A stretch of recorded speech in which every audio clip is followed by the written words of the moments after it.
Hello, Assalamualaikum dan selamat sejahtera kepada semua subscriber yang dah support YouTube channel Mak Gaji. Ribuan, jutaan dan beberapa berjuta sekalipun, terima kasih aku ucapkan kepada korang yang dah support YouTube channel aku. Okey, untuk topik pada minggu ni, aku nak kongsikan pada korang masalah yang cenderung ataupun masalah yang sering kita alami ketika kita menggunakan jam smartwatch. Antaranya macam bacaan GPS tak accurate, jam korang tiba-tiba blank, bateri korang cepat habis. So, untuk masalah-masalah ni, korang sebenarnya mempunyai cara untuk mengatasinya dengan sendiri. Cuma korang tak tahu. So, hari ni aku nak share sikit. Contoh kalau macam bateri korang cepat habis, aku akan share juga tips bagaimana untuk korang check ataupun troubleshoot sendiri jam korang. Sama ada jam korang tu betul-betul ada masalah kong bateri ataupun masalah yang kita buat sendiri. So, tanpa berlengah masa, jom kita mulakan.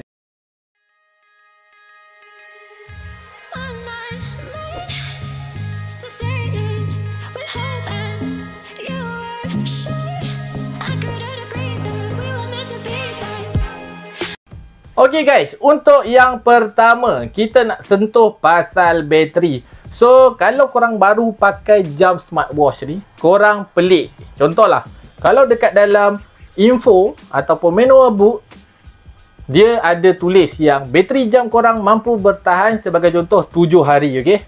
Tapi tiba-tiba jam korang tu punya bateri tak sampai 7 hari dah habis. So, dekat sini, korang jangan panik. First kali korang jangan panik sebab apa? Sebab bila ada masalah macam ni, korang try check dulu pada setting sensor jam GPS korang ataupun sensor jam smartwatch korang. Sebab apa? Sebab kalau dekat sensor tu, korang kena tengok pada fungsi pulse ox sensor ataupun SPO2. Korang kena tengok setting dia macam mana. Kalau korang tengok setting dia sentiasa on 24 jam, korang cuma perlu ubah kepada during sleep ataupun tak perlu on langsung. Sebab apa? Sebab sensor SPO2 ni ataupun sensor pulse ox, dia akan drain bateri jam smartwatch korang dengan kuat. So, bagi pandangan aku, korang cuma aktifkan dia ketika korang tidur ataupun ketika korang perlu sahaja. Tak perlu untuk korang hidupkan dia 24 jam. Sebab benda ni memang tak penting pun. So, ini adalah salah satu tips yang korang boleh jimatkan masa korang daripada korang buang masa hantar jam korang pergi dekat service center. Sebab bila dah hantar service center cakap dia akan check dulu. So, dekat situ korang dah buang masa. So, ini adalah masalah pertama dan cara untuk menyelesaikannya.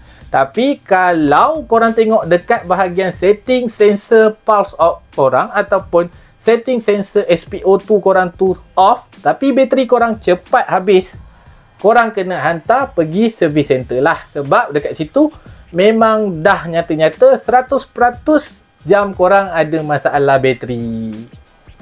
Okey, untuk masalah kedua pula, contoh macam korang jenis pakai jam smartwatch yang suka tukar-tukar korang punya, orang kata watch face.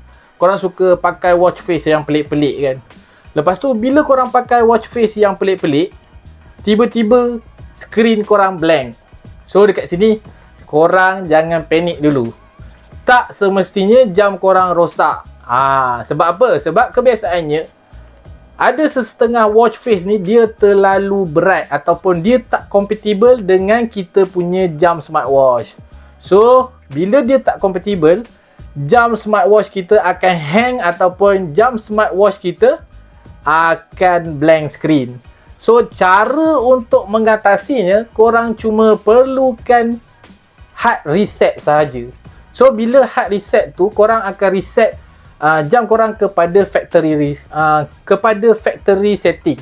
So, bila dia dah reset balik kepada factory setting, so jam korang akan kembali pulih seperti biasa. Tapi cara untuk hard reset tu korang kena search dekat YouTube lah. Sebab dia punya cara hard reset untuk setiap jam smartwatch ni dia berbeza-beza. So korang kena cari sendiri benda tu.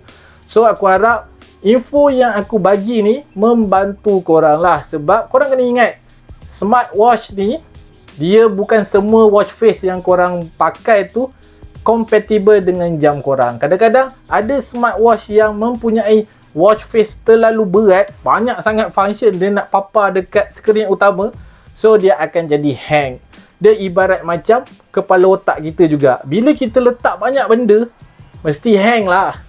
So itu adalah salah satu cara untuk kita menyelesaikannya. Tapi kalau korang dah tekan hard reset, dia still blank, tak ada cara lain. Korang memang kena hantar juga jam tu dekat service center. Sebab apa? Sebab itu memang masalah jam lah.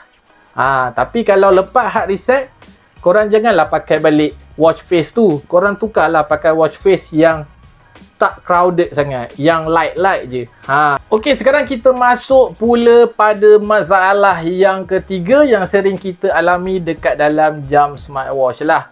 Especially masalah ni berlaku pada jam smartwatch yang ada sensor barometric altimeter.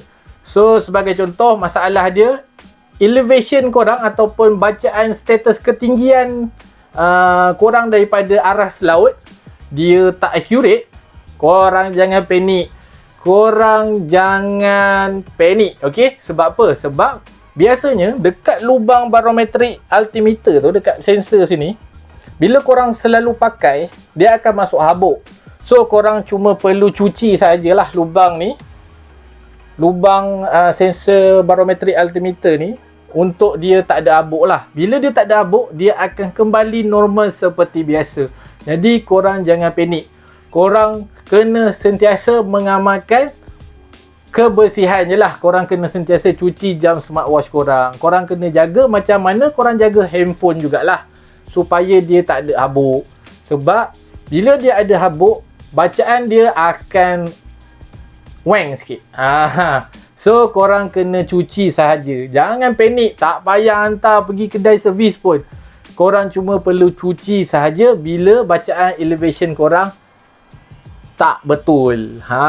Kalau dia tak boleh detect, itu baru betul masalah sensor. Tapi bila dia ada error, bacaan dia tak accurate, korang kena tengoklah. Biasanya dekat dalam lubang sensor barometric altimeter ni, dia akan ada habuk-habuk. So korang kena cuci, tiup ke apa ke, sampai dia hilang habuk, confirm settle masalah. Okey, untuk masalah yang keempat ni, biasanya masalah ni dia akan berkombo lah kalau korang tak buat benda ni. So biasanya GPS korang tak accurate, lepas tu heart rate korang pun tak accurate. Dua-dua ni memang berkombo lah kalau korang jarang update firmware jam smartwatch korang. Senang cerita, bila dua masalah ni wujud, korang cuma perlu check firmware jam smartwatch korang. Kalau firmware jam smartwatch korang tu tak update, korang pergi update sahaja. Memang confirm settle masalah. Kebiasaannya dua masalah ni dia akan berkait dengan firmware. So korang kena ingat, jadilah pengguna yang sentiasa update firmware jam smartwatch korang lah. Sebab firmware ataupun software jam smartwatch ni dia sama je macam iOS, macam Android. Bila korang dah lama tak update, dia akan outdated. So bila dah outdated, dia akan wang lah. So bila dia dah wang, dia bagi bacaan pun wang juga. Kalau korang tak percaya, korang update lah. Sebab memang benda ni selalu sangat kita alamilah. Kebanyakan pengguna memang akan mengalami masalah-masalah macam ni bila dia dah lama tak update firmware jam smartwatch dia. Okey guys, untuk masalah kelima ni sebenarnya dia lawas sikit lah. Sebab masalah kelima ni, contohlah, kalau kita pakai jam smartwatch Garmin lah, contohlah, sebab saya biasa pakai jam smartwatch Garmin. So tiba-tiba kita pakai terjatuh kan, tiba-tiba kita tengok, alamak, screen crack. So korang kena check dulu, okay. First kali korang jangan panik. Korang kena pergi check dulu sama ada korang pakai screen protector ataupun tidak. Kalau korang pakai screen protector, korang kena check lah. Kebiasaannya screen protector korang je yang crack. Sebab jarang jam smartwatch ni akan crack dekat screen dia. Melainkan kalau korang pakai AMOLED ataupun retina display. Tapi biasanya dia akan crack pada korang punya screen protector sahaja. Tapi korang kena ingat lah, korang pasang screen protector ataupun tidak. Sebab kebanyakan pengguna, bila dia terjatuh ke, jam dia terhempas ke, dia lupa yang dia pakai screen protector. Lepas tu panik, tak nak check pula, pergi hantar dekat service center. Bila service center tengok, alah bang, ini screen protector je bang. Dah buang masa kita pergi dekat service center. Baik kita check dulu sebelum kita hantar. Benda ni memang aku cakap ramai gila orang buat mistake benda ni. Sebab apa? Sebab panik. So apa-apa pun jangan panik. Sebab kalau kita jumpa orang yang jujur, dia okey lah, dia cakap bang ni screen protector je, tukar screen protector dah settle. Tapi kalau kita jumpa orang yang tak jujur, dia akan charge lah. Dia charge satu screen, tapi dia tukar korang punya screen protector saja. Dekat situ korang dah rugi dan yang penipu tu akan untung lah. So benda ni memang korang kena ingat lah.